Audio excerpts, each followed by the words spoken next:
second edition of the Churn Y Talks. I hope you've had a good weekend.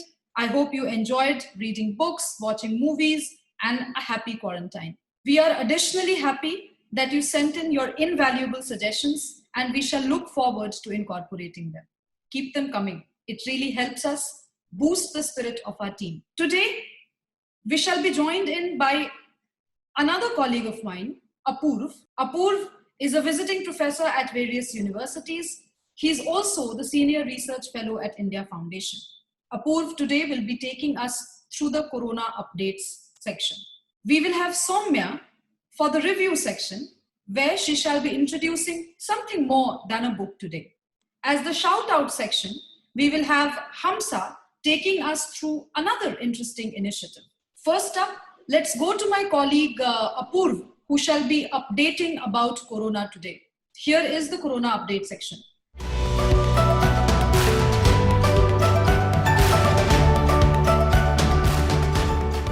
Thank you, Shubhrasta.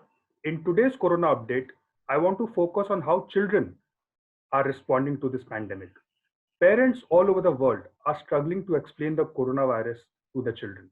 There has been a massive disruption in the lifestyle of these children. Their daily routines have been disrupted. Their ability to go to school has been disrupted. Children can no longer go out and play with their friends, all because of a virus which no one can see or hear. And so I want to show you some examples of how parents all over the world are trying to explain this virus to the children. In India, several journalists of the news agency PTI decided to speak to the children about this coronavirus. And those conversations were recorded for a lovely story that the Hindu did on how the children are looking at this pandemic. As you can imagine, most of the conversations are about how to spend their time watching TV. A lot of children have expressed anger at China for causing this disruption. And to the pleasant surprise of a lot of parents, some children have begun to miss school. In fact, there are a couple of other lovely initiatives from all over the world by several artists to explain the virus to the children. There is a lovely illustrated book by Axel Scheffler, who's a very famous German illustrator, who's come out with this publication, a visual publication, to explain what the coronavirus is for the children. And you can check this out with a simple Google search, this illustrated book by Axel Scheffler. There's a Nigerian filmmaker, Ni Akin Mulayan, who has prepared a 90-second animation video in several languages to explain what the coronavirus is for the children. And it's become very viral on social media. Predictably, as you can imagine, one key concern for children is what about their birthdays? Several children have had to celebrate their birthdays in the middle of a lockdown. And a lot of children are very anxious about whether the lockdown will be lifted before their birthdays come.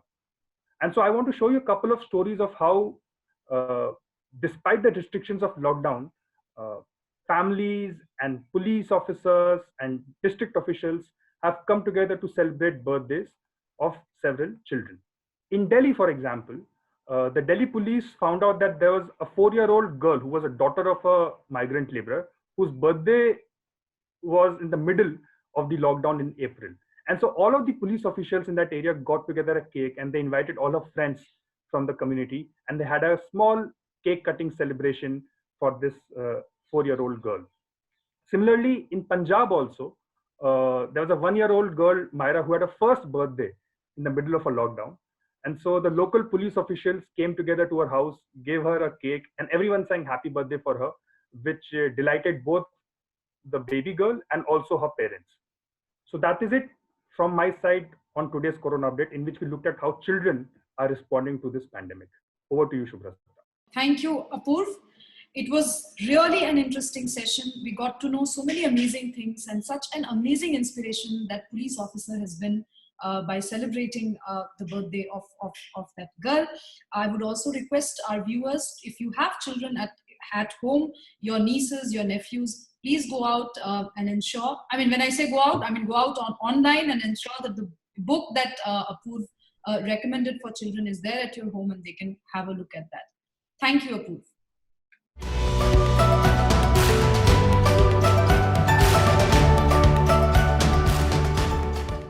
Today we have an interesting guest at the show, Nistula Hebar. For those of you who wouldn't know her, please go and read up Nistula's amazing bylines in various newspapers.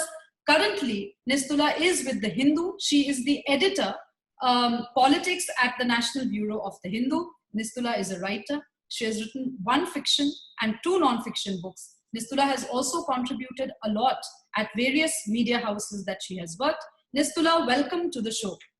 Thank you very much, Shubrasta. Very, very generous introduction, I must say.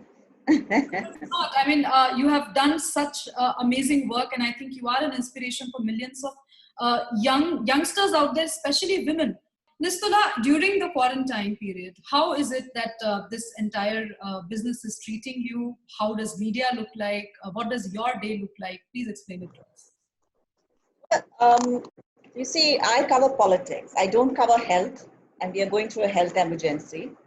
And I don't cover security, which is also a big ongoing story. I don't cover civil supplies or agriculture, all of those issues. I do cover politics. And as I was telling somebody, in all of this, whatever happens, politics is at the center of everything. So during the quarantine, we have been as busy as ever. I've been as busy as ever, probably more. Productivity has been quite high in terms of filing copies and doing interviews, etc., etc. The substance of the work remains the same. The form has changed considerably. When I say the form, it means not being physically present in a lot of places. Like when we do interviews, now we are doing Zoom interviews via Zoom, interviews via phone, interviews where we send about 4 to 5 questions via email, and then do follow-up calls, for follow-up questions and things like that. So we need people to be a lot more available, sources to be a lot more available.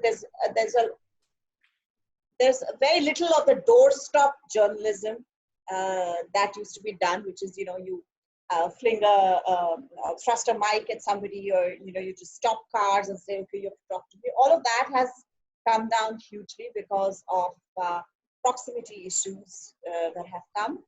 I think older journalists who have better equations and older equations with their sources, they are finding it a lot easier than, say, younger journalists who have just started covering a beat and may not be that well conversant with their sources.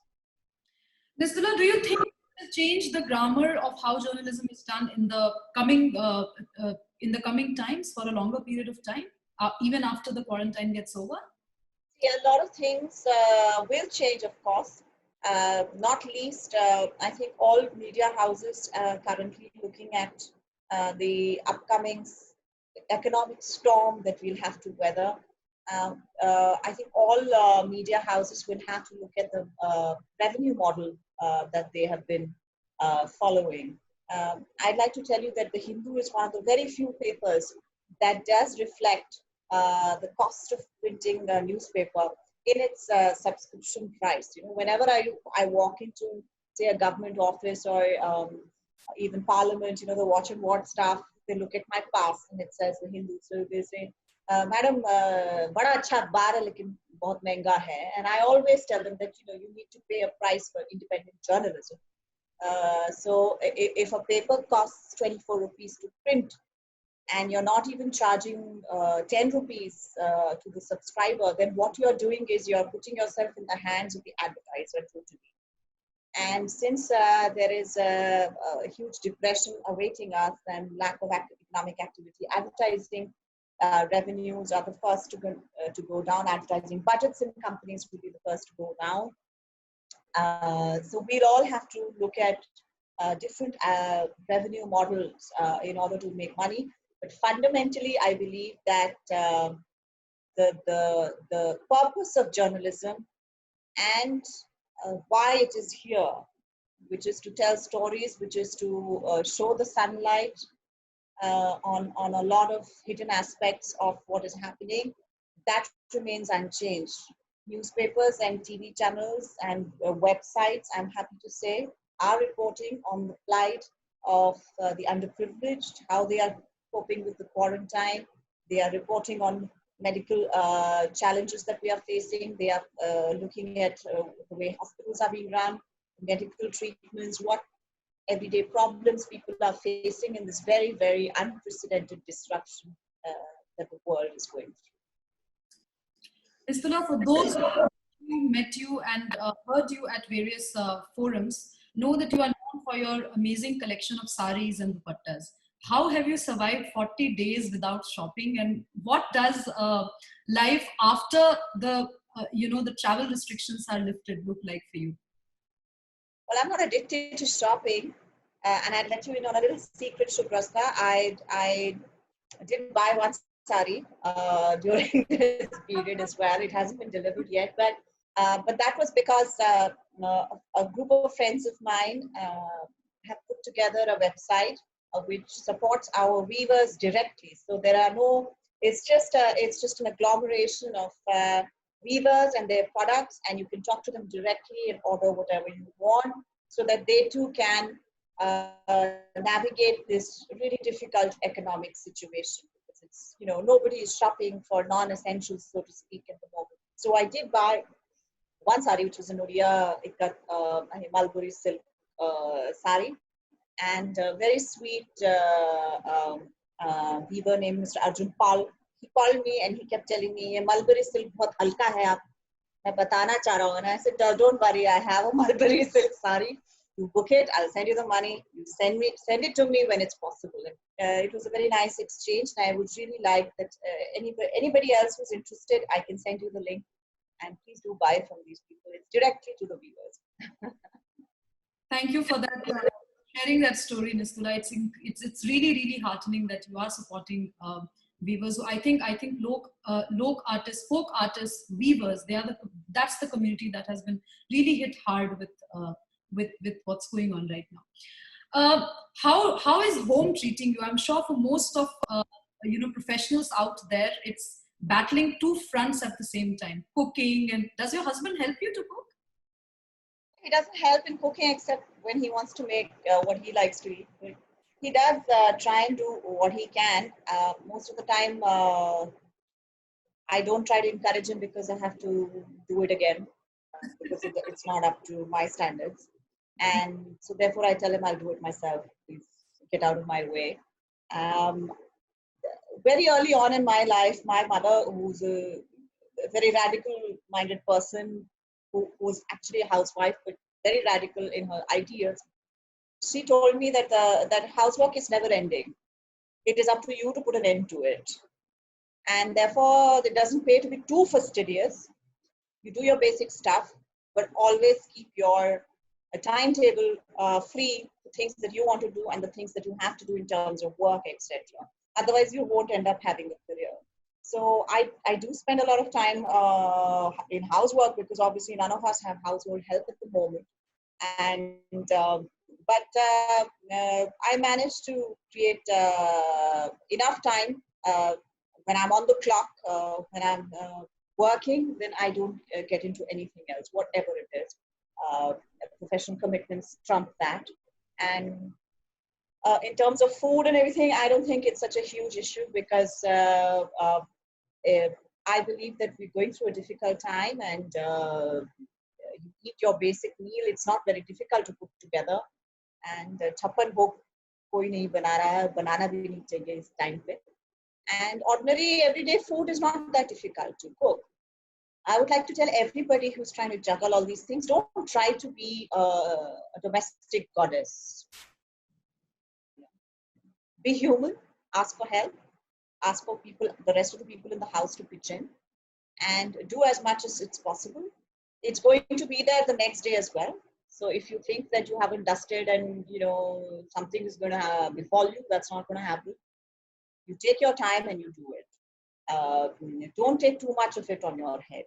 That's the advice I would give to everybody. Thank you, Nistula. It was really an amazing advice, especially for young women out there who are trying to juggle their work and everything, Shubrasta. Yes, yes. Thank you. Before I let you go, and I'm sure you have a hectic day ahead, what would you suggest to our viewers? Something to read, something that you have watched recently that you would like to recommend? Well, I haven't had too much time to watch anything, and because I'm not physically present on my beat, I have this, FOMO, fear of missing out. So I'm constantly on Twitter and constantly checking out my WhatsApp messages, etc. I really would suggest people stop doing that. One thing that I have done at the beginning of this quarantine, I used to keep myself very, very updated on COVID figures, and it just used to increase a lot of anxiety in me. And I'm not saying be insensitive or become impervious to the unfolding tragedy, but keeping minute to minute updates is not going to help you. You want to be updated, you can update yourself once a day and let it go. Because it's been 40 days of quarantine. Even when it opens up, we are not going to be back in the world that we were in before we went in to the quarantine. And it's better to be a little stoical about things. So don't update yourself every minute. That is one thing that I did for myself. Thank you, Nistala. Thank you for agreeing to speak with us. It was amazing to have you on the show. And I'm sure you're going to inspire many of us in times to come with your new book, with interesting work that you continue to do.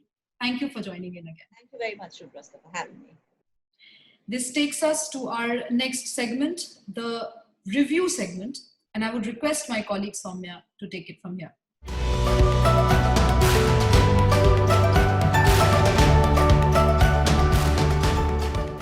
Hello everyone. In the past few days, we saw two great Indian actors, Irfan Khan and Rishi Kapoor, bidding farewell to the world. Today's segment is dedicated as a tribute to these two legends. Now, by no stretch of imagination is this limited time enough to celebrate the versatility of these actors.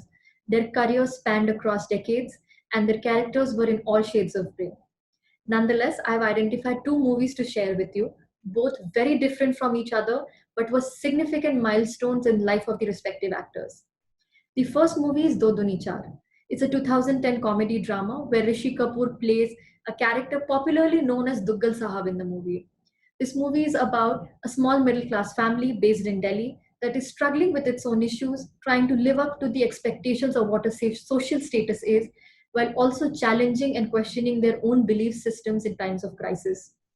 In this movie, Rishi Kapoor's comic timing is impeccable. Now, this movie did not make a lot of money but earned a lot of appreciation from critics.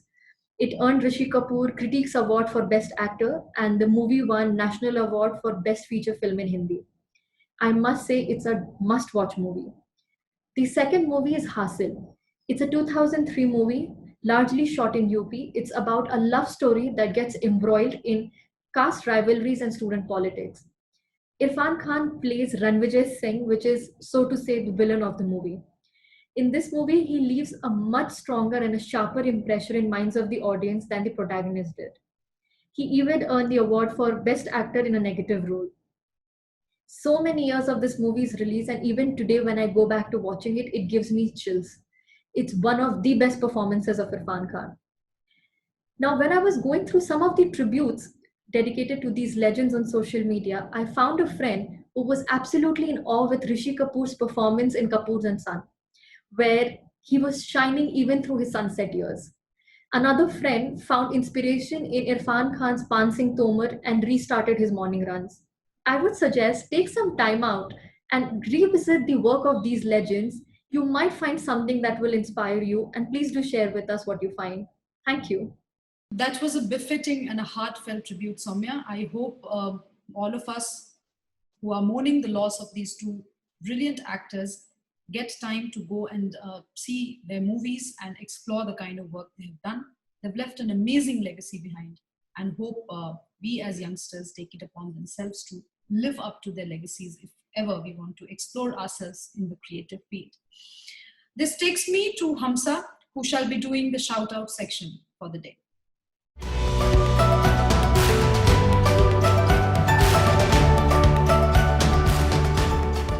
Thank you, Shubrasta.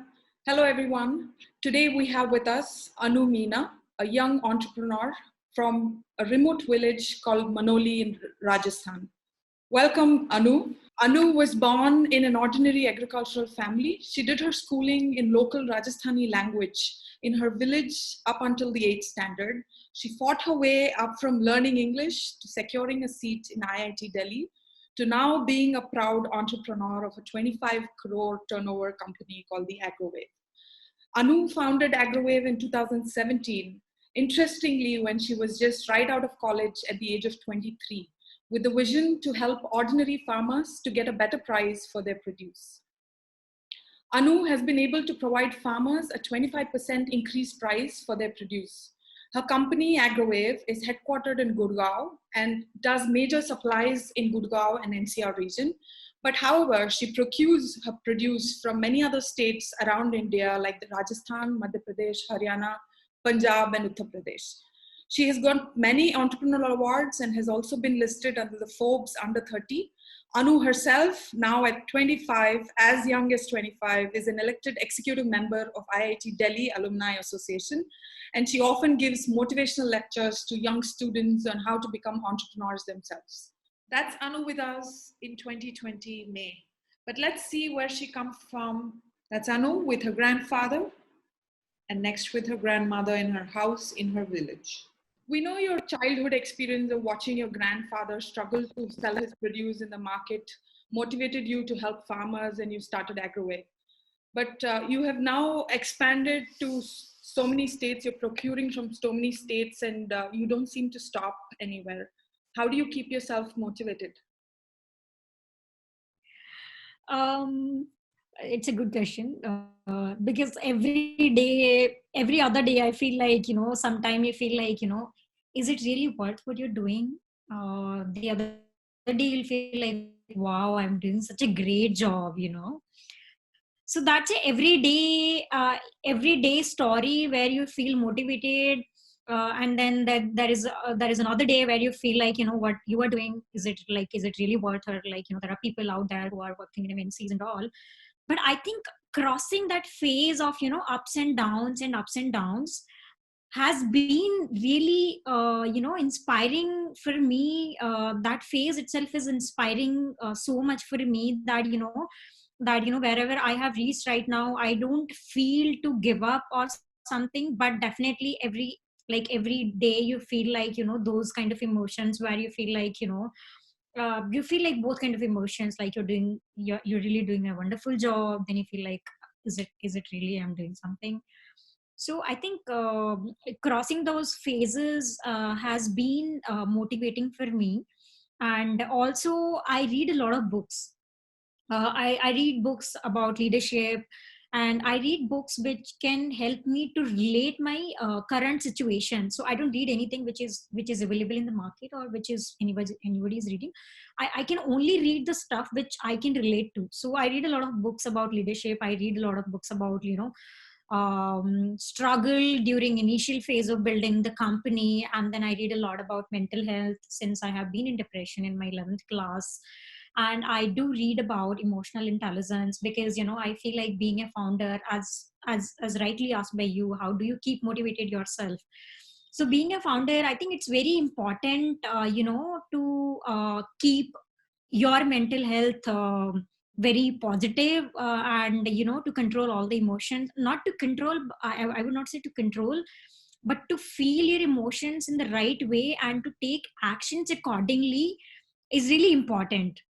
That is a very beautiful narration. I do agree with you. Mental health, I think, is the most primary thing for anybody, because when you're not good with your mind, you're not happy in your mind, there's nothing much you can do. So first thing is mental health. Keep your mind in the right space, in the right zone. And Anu, you're doing so much for the needy farmers during this time of crisis, providing supplies free of cost on behalf of Agrowave, using the Agrowave resources that you have. And let me show you a few glimpses of Anu's efforts on the ground. That's Anu's team on the farm with the farmers, trying to procure fresh produce. And this is being segregated into small crates and then being put into small grocery kits with a number of vegetables to be served and distributed to the needy. A big shout out to you, Anu. You have been doing fantastic work. I'm sure you've impacted many families. We had a very inspiring guest today. Watch out for more such inspiring stories. Until then, stay safe, stay home, and stay healthy. Thank you, and over to Shubhrasta.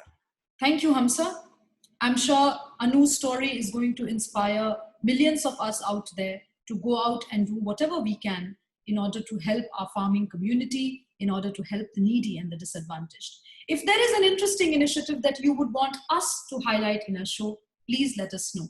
Please let us know if you want any shout out to be given to any organization that is working in the far-flung areas of the country that we have not been able to access, that the media has not been able to access. Reach out to us on social media. Let us know and we'll get in touch. This brings us to an end of today's show. Please let us know how you liked it. Give your comments on the show and subscribe to our channel. Follow us on social media and keep us updated as we try and update you. Thank you.